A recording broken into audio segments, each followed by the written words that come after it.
Oni nas jednostavno hoće zadaviti, bez rukavica, bez pardona. Ovo nije fraza nekog sa margine. Ljudi, ovo je reč čoveka koji decenijama unazad sedi u samom srcu ruske geopolitičke misli.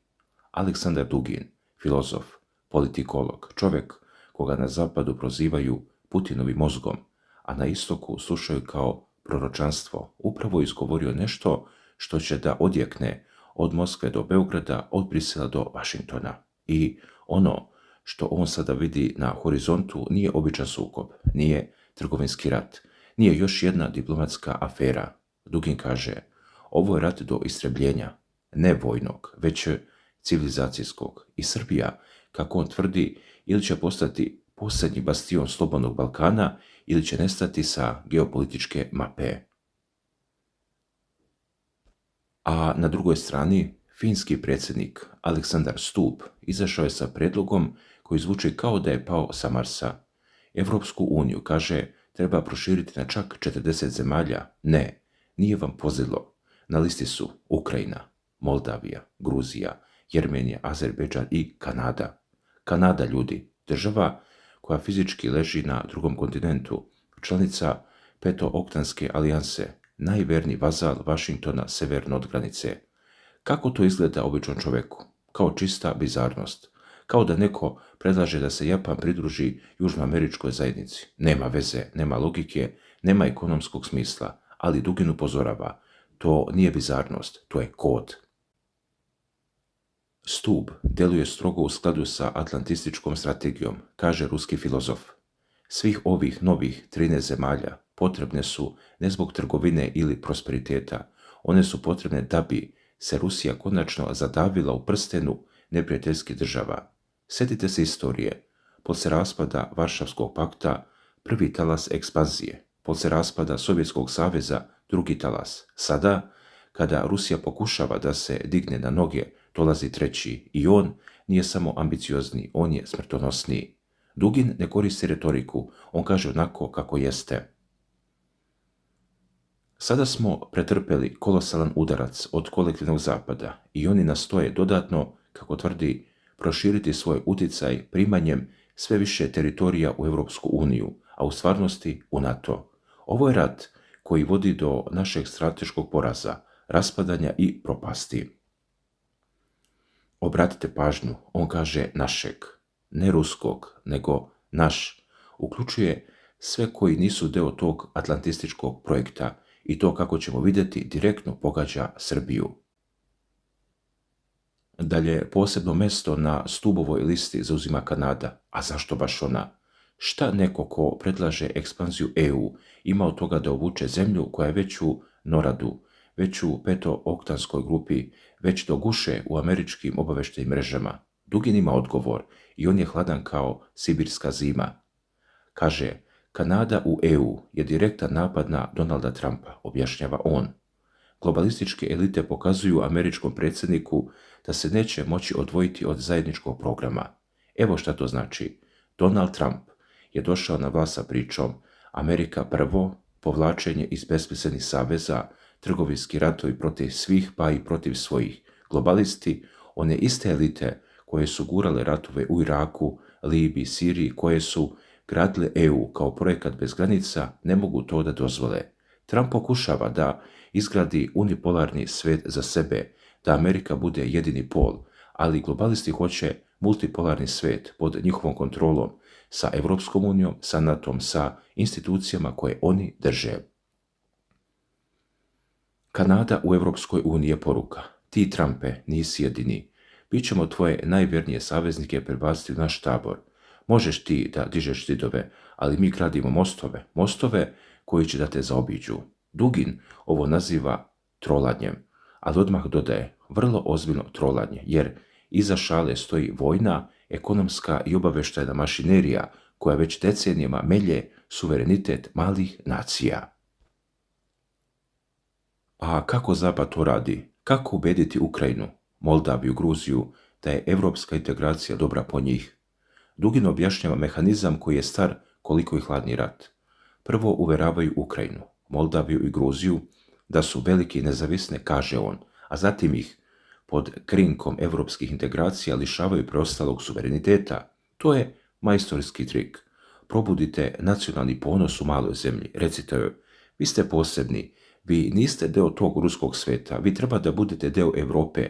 I dok oni skaču od sreće, vi im uvozite svoje sudije, svoje zakone, svoje banke, svoje vojne baze. Nema sumnje ko ovdje ima kontrolu, kaže Dugin. Nacionalizam je veštačko oruđe u rukama liberala. Oni ga stvaraju kako bi oslobodili zemlju od ruskog utjecaja, a zatim je integrišu u svoju globalističku mašineriju. Pogledajte Ukrajinu, Euromajdan, nacionalistički pokret, zatim potpuna ekonomska zavisnost od MMF-a, vojna zavisnost od NATO-a, politička zavisnost od Brisela i Vašingtona. Ko je danas suveren u Kijevu? Dugin kaže, niko ko tamo sedi. Isti recept čeka Moldaviju i Gruziju i pokušat će Srbiju. A šta to znači za Balkan? Pre nego što pređemo na Duginovu konkretnu mapu za Srbiju, moramo razumjeti jednu stvar. On ne vidi Balkan kao skup malih država koje treba da biraju između istoka i zapada. On vidi Balkan kao geopolitički kičmeni stup.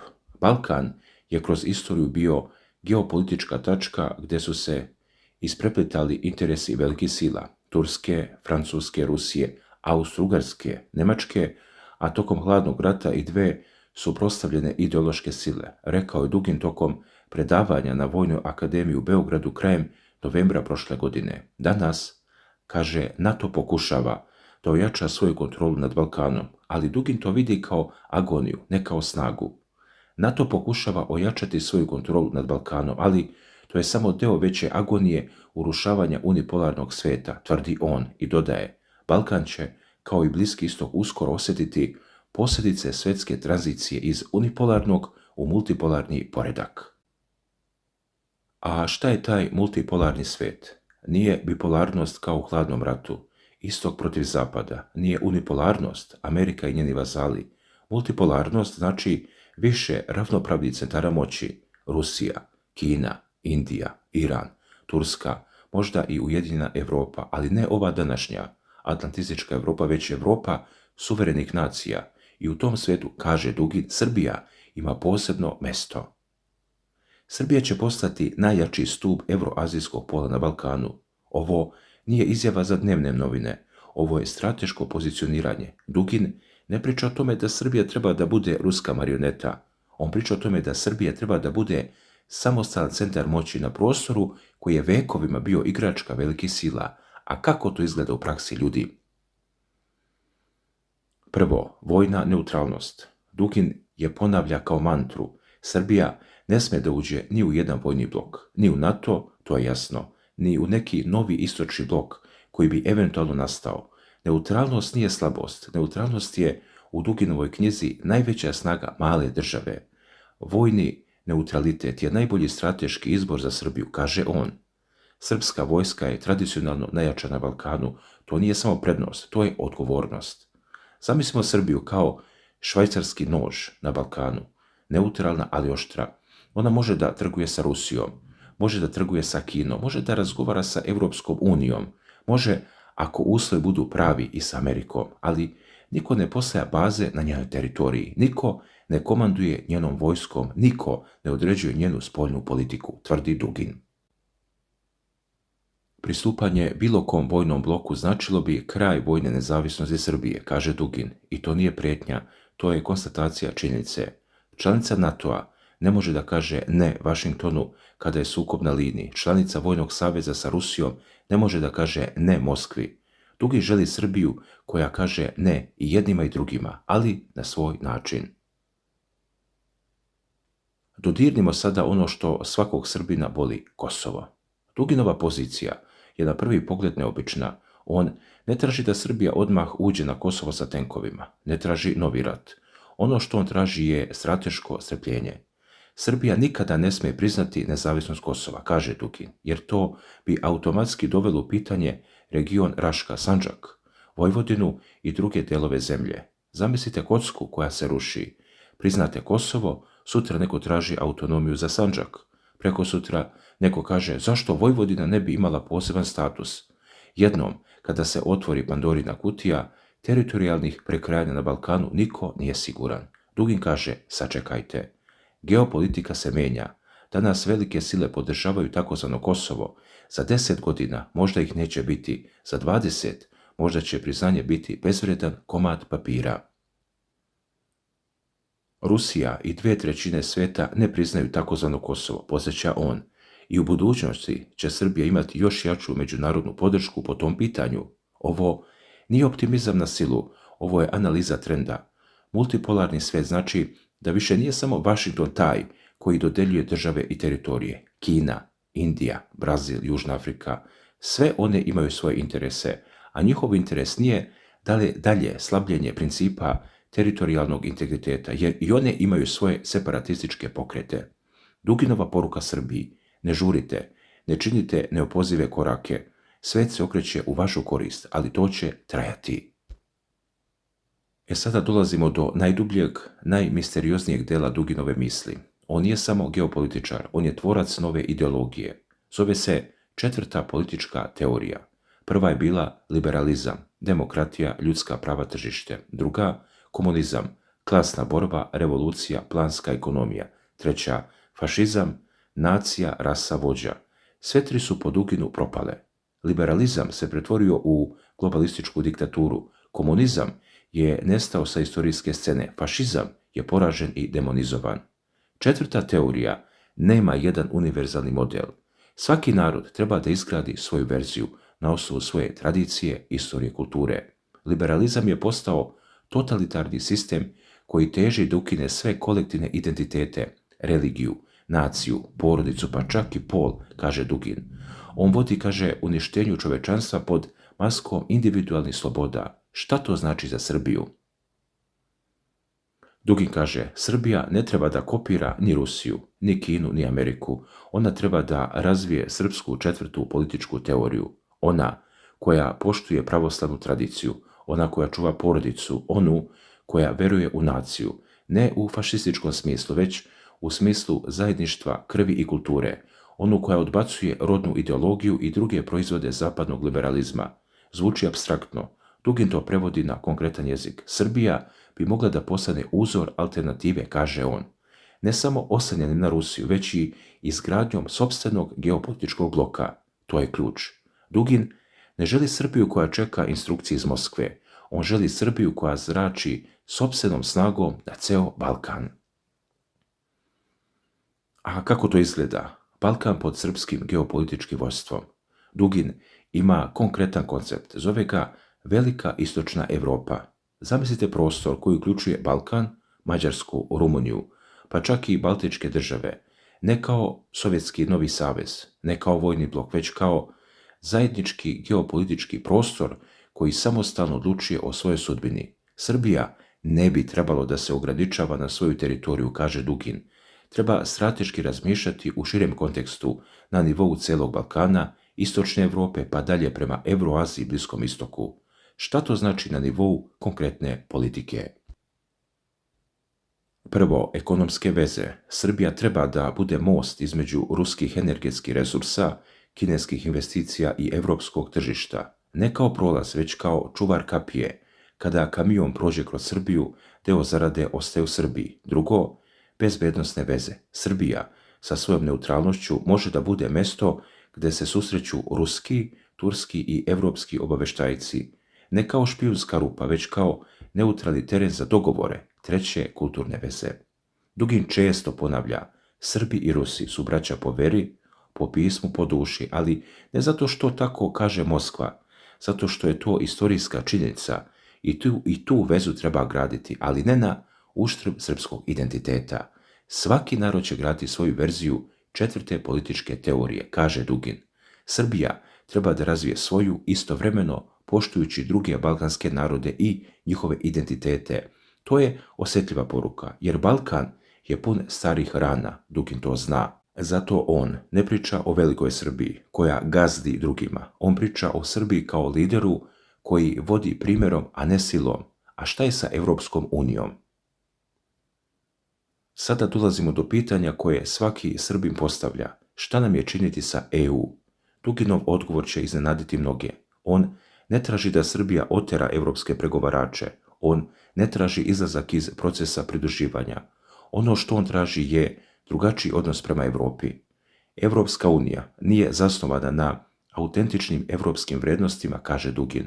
Ona je zasnovana na interesima atlantističkih globalista. Zbog toga se EU raspada i gubi svoj suverenitet, a europske zemlje gube svoj identitet.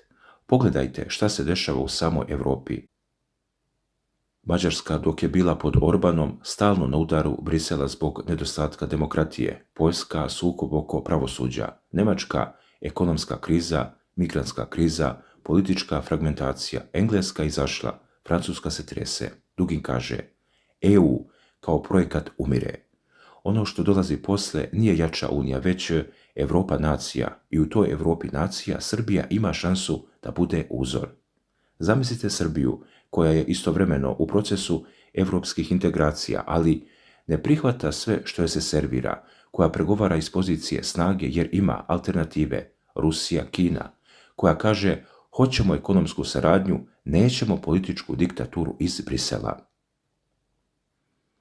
Kako se navodi, Srbija bi mogla da postane uzor alternative ne samo oslanjanjem na Rusiju, već i izgradnjom sopstvenog geopolitičkog bloka, ponavlja Dugin. Ako ovo zvuči nerealno, setite se Švajcarske, članica Europskog ekonomskog prostora, ali ne i Europske unije. Ima svoj franak, svoju vojsku, svoju neutralnost, živi bolje od većine članica Unije. Dugin kaže, zašto Srbija ne bi bila Švajcarska Balkana? Hajde sada da preslikamo Duginovu analizu na konkretnu situaciju u Srbiji.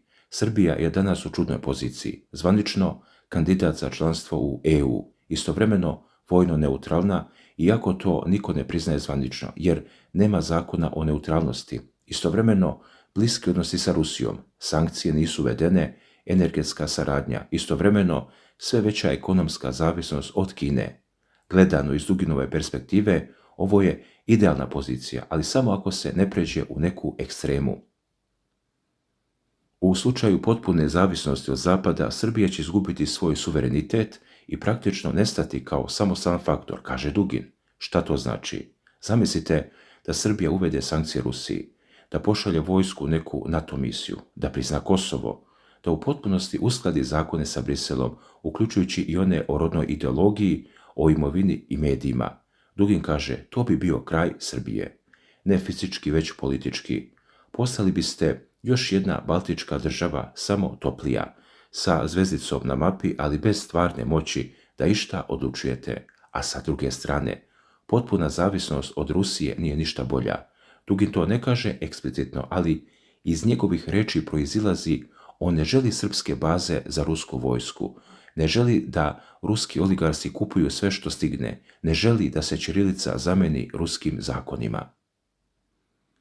On želi ravnopravnu Srbiju, onu koja sedi za istim stolom sa Rusijom, Kinom, Evropom, Amerikom, ne kao sluga, već kao partner. Srbija je most između različitih sfera utjecaja, kaže on, ali pod uslovom da zadrži vojnu neutralnost i izgradi sopstvenu nezavisnu strategiju. A kako izgleda ta strategija? Duginov koncept za Srbiju ima nekoliko stubova. Prvi stub, jaka vojska. Nema neutralnosti bez sposobnosti da se odbranite. Dugin hvali srpsku vojsku kao najjaču na Balkanu, ali pita, da li je dovoljno jaka, da li ima sredstava za odvraćanje, da li ima bespilotne letjelice, raketne sisteme, modernu opremu. Samo jaka Srbija može osigurati snažan i nezavisan Balkan, kaže Dugin. To znači ulaganje u odbranu. Ne da biste napadali nekoga, već da niko ne pomisli da vas napadne. Švajcarska ima jednu od najskupljih vojski po glavi stanovnika na svetu i zato je niko ne dira. Drugi stup, ekonomska diversifikacija. Ne stavljati sva jaja u jednu korpu. EU je važan partner, ali ne i jedini. Dugin zagovara jačanje veza sa Rusijom, energija, hrana, teška industrija, sa Kinom infrastruktura, tehnologija, sa Turskom trgovina, transport, sa Indijom farmaceutika, IT. Srbija treba da razvija pragmatične odnose sa Evropom, pa čak i sa SAD, kaže Dugin, ali pod uslovom da priznaju realnost multipolarnog poretka. Treći stup, liderstvo na Balkanu. Kaže, Srbija ne treba da čeka da joj neko da dozvolu. Ona treba da preuzme inicijativu, da osnuje balkanske ekonomske zone, da pokrene projekte koji povezuju region, putevi, železnice, energetski vodovi, da bude mesto gdje se balkanski lideri sastaju, a ne gdje ih sastaju velike sile. Umjesto da se bavi isključivo svojim nacionalnim problemima, uključujući problem Kosova, Srbija treba da preuzme inicijativu za stvaranje pan-balkanske geopolitičke strategije, kaže Dugin. 4. stup, ideološka nezavisnost. Ovo je najteži deo. Dugin kaže, Srbija ne sme da prihvati liberalnu ideologiju koja dolazi sa zapada, ne zato što je ona loša, već zato što je tuđa. Liberalizam teži da ukine sve kolektivne identitete, kaže on. To znači tradicionalnu porodicu, nacionalnu crkvu, istorijske vrednosti. Također, Dugin je dosta pričao o tome kako Zapad vidi Srbiju, ali hajde da pogledamo iz druge perspektive. Šta EU misli o Srbiji? Zvanično, kandidat za članstvo, nezvanično, problematičan kandidat. Pritisak da se uvedu sankcije Rusiji, pritisak da se prizna Kosovo, pritisak da se uskladi spoljna politika. Srbija do sada uspješno balansira, ali koliko dugo može? Duginov odgovor, dok god ima alternative. Kad jednom stane na evropski put bez povratka, nema više balansiranja. Bićete kao Crna Gora, članica NATO-a, kandidat za EU, ali bez ikakvog utjecaja na sopstvenu odbranu i spoljnu politiku. A šta Rusija misli o Srbiji? Zvanično strateški partner, nezvanično posljednji bedem na Balkanu. Rusija nema više mnogo prijatelja u Europi. Mađarska je hirovita, Srpska je najvernija, ali Dugin upozorava, Rusija neće večno čekati. Ako Srbija krene ka NATO, Moskva se povući će podršku na Kosovu u vezi sa Republikom Srpskom u energetici. Zato Dugin kaže, vojna neutralnost nije samo dobra ideja, ona je jedini način da Srbija ostane prijatelj i sa Rusijom i sa Zapadom. Uđete u NATO, Rusija vas više ne gleda istim očima. Uđete u neki istočni savez, EU stavlja sankcije. Neutralnost je zlatna sredina. A šta Kina misli o Srbiji? Peking gleda Srbiju kao kapiju ka Evropi, zato ulaže ogromne pare u puteve, mostove, fabrike, ali Kina ne traži vojne saveze, Kina ne traži ideološku potčinjenost, Kina traži pustite nas da radimo. To je za Srbiju idealno. Dugin to podržava, saradnja sa Kinom, ali bez prodaje suvereniteta.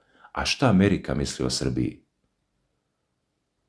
Washington ima ambivalentan stav, zvanično podrška evropskom putu Srbije, nezvanično svesni su da je Srbija ruski mostobran. Zato pritisak preko Kosova, preko sankcija, preko medijskih napada, Duginovo mišljenje, Amerika će pokušati da obrne Srbiju kao što je obrnula Ukrajinu. Pitanje je samo da li će Beograd imati kičmenu moždinu da se odupre. I za sami kraj veliko pitanje, šta sad? Dugin je na kraju svog prvog obraćanja rekao nešto što ćemo ponoviti ovdje kao krug koji se zatvara. Ako očekujemo da će nam oni izaći u susret, da će početi da pregovaraju sa nama, da će promijeniti ton, sa kojom će to radošću učiniti? Odgovor je, nema radosti. Neće oni vama izaći u susret, neće oni promijeniti ton. Oni veruju da pobeđuju i dok veruju da pobeđuju, bit će sve žešći, bit će sve bezobzirniji, bit će sve direktniji. Dugin ne nudi lake odgovore, ne nudi pristupite ovom savezu i bit će vam dobro. On nudi težak put, put samostalnosti, odgovornosti, spremnosti na žrtvu ili, kako on sam kaže, ne plašeći se nikoga, već jednostavno konstatujući, citiram, stvari poprimaju izuzetno opasan smjer. Ako mi očekujemo da će oni krenuti nama u susret, sa kojom radošću? Srbija sada bira, može da izabere put koju nudi Evropska unija, stabilnost, novac, ali i postepeno odricanje od suvereniteta. Može da izabere put koju nudi Rusija, bratstvo, zaštitu, ali i rizik od novog hladnog rata, ili može da izabere ono što Dugin predlaže, treći put. Treći put nije lak. Treći put znači sami ste sa jakom vojskom, sa otvorenim ekonomijama na sve strane, sa čvrstom ideologijom koja ne popušta pred naletima globalizma. Treći put znači vi ste ti koji pravite pravila na svom dvorištu. Samo jaka Srbija može osigurati snažan i nezavisan Balkan, kaže Dugin. Hvala na pažnji.